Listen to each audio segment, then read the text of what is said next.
The herb of eternal life के लिए जूहन और ताइजुन बिडिंग करना शुरू कर देते हैं। मुझे पता था कि ताइजुन को भी एहसास हो गया है कि ये क्या चीज है। एंशिएंट डाहलिया में एक लेजेंडरी एम्परर भी अपनी इटर्नल लाइफ के लिए इस हर्ब ऑफ इटर्नल लाइफ को ढूंढ रहा था और मेरी पास्ट लाइफ में यहाँ आने से पहले मेरी पूरी बॉडी रेलिक की वजह से खराब हो गई थी। अगर मुझे हर्ब ऑफ इटर्नल लाइफ नहीं मिली होती तो मैं पहले ही मर चुका होता, और क्योंकि हर्ब ऑफ इटर्नल लाइफ ताइजुन के पास थी इसलिए उसे हासिल करने के लिए मुझे हर घटिया काम करना पड़ा। इसका मतलब ताइजुन ने यहाँ ये हर्ब हासिल की थी। अगर इसके पास फिर से ये हर्ब आ गई तो मेरे साथ वही होगा जो पहले हुआ था, इसलिए मुझे इसे हर हाल में हासिल करना पड़ेगा। तभी होस्ट भी इस बिडिंग से खुश हो जाता है और सबको बताता है कि उस हर्ब से बोचू परफॉर्म करने का स्टेमिना बढ़ जाता है। ये सुनकर जूहन हैरान हो जाता है और उन लोगों को बेवकूफ कहने लगता है। तब बाकी लोग भी बिडिंग करना शुरू कर देते हैं, जिस वजह से बिडिंग 10 मिलियन तक पहुंच जाती है। तब जूहन भी बिडिंग करना शुरू कर देता है और हम देखते हैं कि बिडिंग बढ़ते बढ़ते $50 मिलियन तक पहुंच जाती है, जिसके बारे में जूहन ने कभी सोचा भी नहीं था। तभी ताइजुन अचानक बिडिंग को 100 मिलियन तक ले जाता है। अब जूहन के पास आयरीन की मदद लेने के अलावा कोई चारा नहीं होता और उसके कहने पर आयरीन बिडिंग को $110 मिलियन तक पहुंचा देती है। ये सुनकर वहां मौजूद सभी लोग शॉक हो जाते हैं। तब ताइजुन भी फ्रस्ट्रेट हो जाता है और फिर से बिडिंग करना शुरू कर देता है। देखते ही देखते बिडिंग $200 मिलियन तक पहुंच जाती है। तभी ताइजुन का साथी सीवू उसे आगे बिडिंग करने से मना करता है। वो बताता है कि जो उनके अगेंस्ट बिडिंग कर रही है वो होल्टन फैमिली की यंगेस्ट डॉटर आयरीन है, लेकिन ताइजुन को इससे कोई फर्क नहीं पड़ता, इसलिए वो बिडिंग को $220 मिलियन तक ले जाता है। मगर सीवू उसे फिर से शांत करने लगता है क्योंकि उनके पास होल्टन फैमिली से ज्यादा पैसे नहीं हैं। तब आयरीन बिडिंग को $300 मिलियन तक पहुंचा देती है। ताइजुन फिर से बिडिंग करने की कोशिश करता है, लेकिन सीवू उसे पकड़कर शांत करने लगता है। आखिरकार herb of eternal life Irene को मिल जाती है। थोड़ी देर बाद जूहन और आयरीन ऑक्शन का सामान पिकअप करने चले जाते हैं। इसके लिए तुम्हारा शुक्रिया आयरीन, लेकिन इस वजह से तुम्हारे काफी सारे पैसे खर्च हो गए है ना। मुझे उसकी चिंता नहीं है क्योंकि तुम मेरी प्रॉब्लम सॉल्व करने वाले हो। तो क्या तुम मेरे बैड लक को ठीक करने के लिए मुझे कोई टालिस्मान देने वाले हो? नहीं, मैं तुम्हें ऐसा कुछ नहीं देने वाला, बस तुमसे वो लेने वाला हूँ जो तुम्हारे पास पहले से ही है। क्या तुम्हें कोई ऐसी चीज याद है जो तुम्हारा पीछा कर रही हो? अगर हाँ तो उसे मुझे दे दो। ऐसा करोगी तो तुम्हारा मिसफॉर्चून गायब हो जाएगा। वैसे तो बैंक्रप्सी रेलिक को तबाह करना ही काफी है, लेकिन अगर मुझे उसे रखने का मौका मिल रहा है तो ये और भी अच्छी बात है। तब आयरीन को ऐसी कोई चीज याद नहीं आती जो उसका पीछा कर रही हो। ये बात जूहन को थोड़ी अजीब लगती है, इसलिए वो उससे पूछता है कि क्या उसकी बॉडी पर कहीं टैटू दिखाई दिया है। ये सुनकर आयरीन हैरान हो जाती है। तो ये बात है, अगर किसी की बॉडी पर टैटू दिखाई देता है तो इसका मतलब उसके पास पोजेशन रेलिक है। सासाकी की आर्म पर जो टैटू था वो भी इसी बात का प्रूफ था कि उसने फ्यूचर गाइड के साथ कॉन्ट्रैक्ट किया है और वो उसकी ओनर बन गई है। कंज्यूमेबल रेलिक्स को कोई भी यूज कर सकता है, लेकिन पोजेशन टाइप रेलिक को सिर्फ उसका मास्टर ही यूज कर सकता है। तब आयरीन जूहन को अपने टैटूज की फोटो दिखाने लगती है। उसे देखकर जूहन हैरान रह जाता है। रुको जरा, ये तो बहुत रेयर टाइप का पैरासाइट रेलिक है। ये अपनी होस्ट की बॉडी के अंदर रहता है और इसकी पावर को आसानी से छीना भी नहीं जा सकता। तब जूहन आयरीन को बताता है कि इस प्रॉब्लम को सॉल्व करने में थोड़ा टाइम लगेगा। ये सुनकर आयरीन थोड़ी उदास हो जाती है, लेकिन तभी जूहन उसे अपना नंबर देता है और यकीन दिलाता है कि वो कहीं और नहीं जाएगा। ये सुनकर आयरीन खुश हो जाती है। वहीं जूहन सोचने लगता है कि अगर वो आयरीन से उसकी रेलिक नहीं छीन सकता तो उसे अपने करीब ही रखेगा। तभी ऑक्शन वाले जूहन के खरीदे हुए सामान को वहाँ ले आते हैं और उससे पूरी पेमेंट करने के लिए कहते हैं। इसलिए जूहन अपने साथियों को फोन करने लगता है, लेकिन कोई भी उसका फोन नहीं उठाता। इधर हम देखते हैं कि जे अपने साथियों के साथ भाग चुका होता है। थोड़ी दूर जाकर उन्हें लगता है कि अब जूहन उनका पीछा नहीं कर सकता, इसलिए वो आराम करने लगते हैं और इस बात से बहुत खुश होते हैं कि अब वो लोग अमीर बन गए हैं। लेकिन तभी सिल्वर एक्स आकर जे के पास वाली दीवार में जा लगती है। ये देखकर तीनों डर जाते हैं। मानना पड़ेगा, मेरे इतना डराने के बावजूद भी तुम लोग मेरे पैसे लेकर भाग गए। जूहन, आखिर तुमने हमें कैसे ढूंढ लिया? तुम लोगों को ढूंढना तो बहुत आसान था क्योंकि सिल्वर एक्स मुझे सीधे तुम्हारे पास ले आई। जूहन, जैसा तुम सोच रहे हो वैसा कुछ भी नहीं है। अपनी बकवास बंद करो और अपनी सजा के लिए तैयार हो जाओ। तब जूहन उस रेलिक को एक्टिवेट कर देता है जिसे उसने आज ऑक्शन हाउस में जीता था। उसकी वजह से वहाँ एक पिलर प्रकट होता है जो कोड ऑफ लॉ को दर्शाता है। ये रेलिक इस रूल पर काम करता है कि ओपोनेंट तुम्हारे साथ जो करेगा वही उसके साथ भी होगा। यही वजह है कि ये एक काउंटर टाइप रेलिक है। ये ओपोनेंट के अटैक को उसी की तरफ वापस भेज सकता है। ये देखकर जे और उसके साथी बुरी तरह डर जाते हैं। तब जूहन अपने रेलिक की मदद से जे और उसके साथियों के हाथ बांध देता है। वैसे तो इस रेलिक की पावर तुम्हें एनिमी के अटैक को काउंटर करने का मौका देती है, लेकिन इसकी मदद से टारगेट के फ्यूचर एक्शंस को भी रिस्ट्रिक्ट किया जा सकता है। फिर भी जे और उसके साथियों के साथ कुछ नहीं होता, इसलिए उन्हें कुछ समझ नहीं आता। तब जूहन उन्हें बताता है कि जब तक वो उसे धोखा नहीं देंगे तब तक उनके साथ कुछ भी नहीं होगा, लेकिन जिस दिन उन्होंने उसे धोखा दिया उसी दिन उनकी बॉडी के टुकड़े टुकड़े हो जाएंगे। ये सुनकर तीनों जूहन का साथ देने के लिए तैयार हो जाते हैं। उसके बाद सभी लोग रूम में चले जाते हैं। वहाँ उन्होंने हर्ब ऑफ इटर्नल लाइफ को गमले से बाहर निकाल दिया होता है। हर्ब ऑफ इटर्नल लाइफ उन सबसे कह रही होती है कि उसे वापस गमले में डाल दो वरना वो उन्हें कर्स कर देगी। तब जूहन ये काम जे और उसके साथियों को देता है ताकि वो उस पौधे से फ्रूट्स पैदा करवा सके, लेकिन जैसे ही जे हर्ब ऑफ इटर्नल लाइफ को हाथ लगाता है वो पौधा तुरंत शांत हो जाता है। ये देखकर जूहन हैरान रह जाता है क्योंकि वो पौधा उसके हाथ नहीं आया था और उसकी कोई बात भी नहीं सुन रहा था। अब जूहन को समझ आ जाता है कि herb of eternal life human affinity के हिसाब से काम करती है, और क्योंकि जूहन की एफिनिटी कम है इसलिए वो रेलिक उसकी बात नहीं मान रही। तभी जूहन का फोन बजने लगता है। वो नंबर देखते ही समझ जाता है कि ये ताइजुन का है। साथ ही उसे ये एहसास भी हो जाता है कि अगर उनके पास उसका नंबर है तो उन्होंने उसके बारे में सब कुछ पता कर लिया है। इसके बाद जूहन ताइजुन से बात करना शुरू कर देता है। ताइजुन उससे हर्ब ऑफ इटर्नल लाइफ के बारे में बात करना चाहता है, लेकिन जूहन उससे रिलेटेड कुछ भी डिस्कस करने से मना कर देता है और फोन काट देता है। इस वजह से ताइजुन को गुस्सा आ जाता है। तब सीवू कहता है कि वो कंपनी रेलिक का इस्तेमाल करके हर्ब ऑफ इटर्नल लाइफ उसके पास लेकर रहेगा, क्योंकि उसे लगता है कि जूहन कोई मामूली पर्सन है और वो उससे वो रेलिक लाकर ताइजुन के सामने अपने नंबर बना सकता है। तब जूहन एक बार में बैठा होता है। सिल्वर एक्स को रिएक्ट किए हुए कुछ दिन हो चुके हैं, इसका मतलब मेरे ऊपर इन्वेस्टिगेशन शुरू हो चुकी है, लेकिन मुझे नहीं लगा था कि उन्हें इतना ज्यादा टाइम लग जाएगा। अब इंतजार करते करते मैं भी थक गया हूँ। तभी सीवू वहाँ आ जाता है। जूहन को यकीन नहीं होता कि वो अकेला ही आया है, इसलिए उसे लगने लगता है कि वो लोग उसे अंडर एस्टिमेट कर रहे हैं। तब जूहन सीवू की बातों का कोई जवाब नहीं देता। इससे सीवू को गुस्सा आ जाता है। वहीं जूहन को भी एहसास हो जाता है कि सीवू अपने साथ एक रेलिक लेकर आया है। सीवू के चिल्लाने की वजह से जूहन उसके पेट में कोहनी मारकर उसे नीचे गिरा देता है, फिर ऐसे एक्ट करने लगता है जैसे वो उसे जानता ही ना हो। तब सीवू उसे एक्टिंग बंद करने के लिए कहता है और याद दिलाता है कि वो लोग माइडस ऑक्शन हाउस में मिले थे। इसके जवाब में जूहन सीवू को चिढ़ाने लगता है। इससे सीवू को और गुस्सा आने लगता है और उसकी डोमिनेंस कम होने लगती है। तो ये है इसकी कमजोरी। सीवू ऐसा पर्सन है जो सबके सामने ब्रेव फेस दिखाता है, लेकिन असल में वो अपनी बहुत सारी इनसिक्योरिटीज छिपा रहा होता है। अगर तुम इसे गुस्सा दिलाओगे तो ये अपने गुस्से पर कंट्रोल नहीं रख पाएगा और इसकी सारी सच्चाई सबके सामने आ जाएगी। किसी भी पर्सन की पावर ऑफ डोमिनेंस उसके मेंटल स्टेट से अफेक्ट होती है। अगर ये अपना रैशनल माइंड खो देगा तो कभी भी हाई लेवल रेलिक का इस्तेमाल नहीं कर पाएगा। तब जूहन ताइजुन का भी मजाक उड़ाने लगता है, क्योंकि वो लोग हर्ब ऑफ इटर्नल लाइफ को हासिल करने के लिए बहुत ज्यादा डेस्परेट हैं। ये सुनकर सीवू को और गुस्सा आ जाता है। वो अपनी रेलिक से जूहन पर हमला कर देता है, लेकिन वो रेलिक एक्टिवेट ही नहीं होती। इसका फायदा उठाकर जूहन उसे पकड़ लेता है और उसका सिर काउंटर पर दे मारता है। फिर कहता है, तुम जैसा आदमी जो अपनी डोमिनेंस तक नहीं संभाल सकता तो कभी भी रेलिक का इस्तेमाल नहीं कर सकता। ये सुनकर सीवू बुरी तरह हैरान हो जाता है कि जूहन को रेलिक्स के बारे में पता है। तब जूहन कहता है, अब ये रेलिक भी मेरी होगी जो तुम अभी अभी मेरे लिए लेकर आए हो।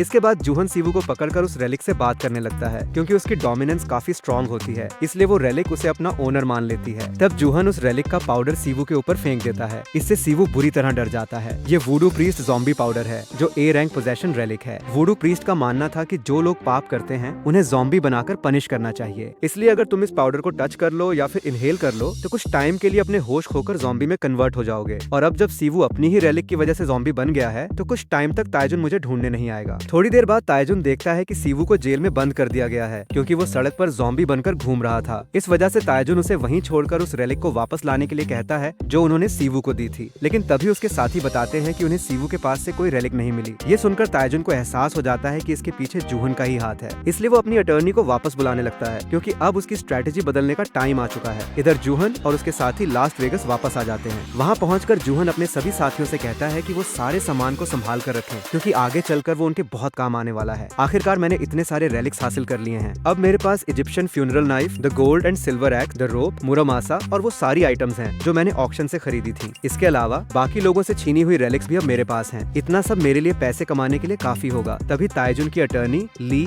जूहन से मिलने आती है। जूहन को इसका एहसास पहले से ही होता है, इसलिए दोनों एयरपोर्ट कैफे में जाकर बात करने लगते हैं। तुम्हें इतना चौकन्ना रहने की कोई जरूरत नहीं है। चेयरमैन ताइजुन तुम्हारी एबिलिटीज की वजह से तुम्हारी इज्जत करते हैं, इसीलिए उन्होंने मुझे तुम्हारे लिए ये कॉन्ट्रैक्ट लेकर भेजा है। ये $100 मिलियन का कॉन्ट्रैक्ट है। इसके अलावा तुम्हें मंथली सैलरी भी मिलेगी और हम तुम्हारी पर्सनल लाइफ में भी इंटरफियर नहीं करेंगे। क्या तुम मजाक कर रही हो? तुम चाहती हो कि मैं इस स्लेव कॉन्ट्रैक्ट पर साइन कर दूं? जरा सोचकर बोलो कि तुम आखिर कह क्या रही हो। जिस चीज को तुमने सीवू से चुराया है, अगर चेयरमैन ने उसके खिलाफ एक्शन लिया तो तुम क्या करोगे? तुम जानती हो ना कि वो कितने ताकतवर हैं। वो तुम्हारे साथियों को ऐसे ही गायब कर सकते हैं और तुम्हें गायब करना तो उनके लिए उससे भी आसान होगा। तो तुम कहना चाह रही हो कि अगर मैं तुम्हारे लिए काम नहीं करूंगा तो मुझे मार दिया जाएगा? लेकिन मैं तुम्हें बता दूं, तुम्हें इस बात का ध्यान रखना चाहिए कि तुम आखिर किसके खिलाफ लड़ने जा रही हो। और इस रेलिक को देखकर तुम्हें भी एहसास हो गया होगा कि यहाँ से गायब तुम होने वाली हो। क्या तुम मजाक कर रहे हो? तुम इस ज़ॉम्बी पाउडर को क्राउडेड एरिया में यूज नहीं करोगे? सच में तुम्हें ऐसा लगता है? इतना कहकर जूहन उस रेलिक का ढक्कन खोल देता है। ये देखकर ली तुरंत पीछे हट जाती है और अपने रेलिक की मदद से जूहन पर हमला कर देती है। लेकिन उसी वक्त जूहन अपना कोड रेलिक एक्टिवेट कर देता है, जिस वजह से ली का हमला पलटकर उसी के ऊपर जा लगता है। आसपास मौजूद सभी लोगों को लगता है कि वहाँ कोई परफॉर्मेंस चल रही है। तभी जूहन ज़ॉम्बी पाउडर उसके ऊपर फेंक देता है। इस वजह से एयरपोर्ट सिक्योरिटी वहाँ इकट्ठा होने लगती है, क्योंकि ली ज़ॉम्बी बनकर लोगों पर अटैक करने लगती है। उसी समय ताइजुन भी वहीं मौजूद होता है। ये सब देखकर वो बुरी तरह फ्रस्ट्रेट हो जाता है। दूसरी तरफ जूहन को ली के पास से एक कंज्यूमेबल रेलिक मिल जाती है। ये बी रैंक की रेयर टाइप रेलिक होती है, जिसे वो 50 बार और यूज कर सकता है। तब जूहन को फिर से क्रो की आवाज सुनाई देने लगती है। क्रो उससे कहती है कि उस जगह पर खतरा है। वहीं जे को समझ नहीं नहीं आता कि आखिर जूहन ऊपर की तरफ क्या देख रहा है। तभी जूहन को एहसास हो जाता है कि उसके अलावा कोई भी क्रो की आवाज नहीं सुन सकता। फिर क्रो जूहन से कहती है कि उसे जितनी जल्दी हो सके उसके पास आ जाना चाहिए, लेकिन जूहन इससे साफ मना कर देता है क्योंकि उसे बिल्कुल पसंद नहीं है कि कोई रेलिक उसे ऑर्डर दे। उसकी हरकतें देखकर जे को कुछ भी समझ नहीं आ रहा होता। तब क्रो जूहन से कहती है कि वो बाद में पछताएगा, लेकिन जूहन को उसकी बात समझ नहीं आती। उसी वक्त ताइजुन खुद जूहन से मिलने वहाँ आ जाता है। उसे देखकर जूहन हैरान रह जाता है। तभी जे जैसे ही ताइजुन से बात करने की कोशिश करता है, ताइजुन अपनी पावर से उसे चुप रहने का आदेश देता है। ये देखकर जे और उसके साथी बुरी तरह चौंक जाते हैं। वहीं ताइजुन इस बात से खुश होने लगता है और इसी के साथ ये एपिसोड खत्म हो जाता है।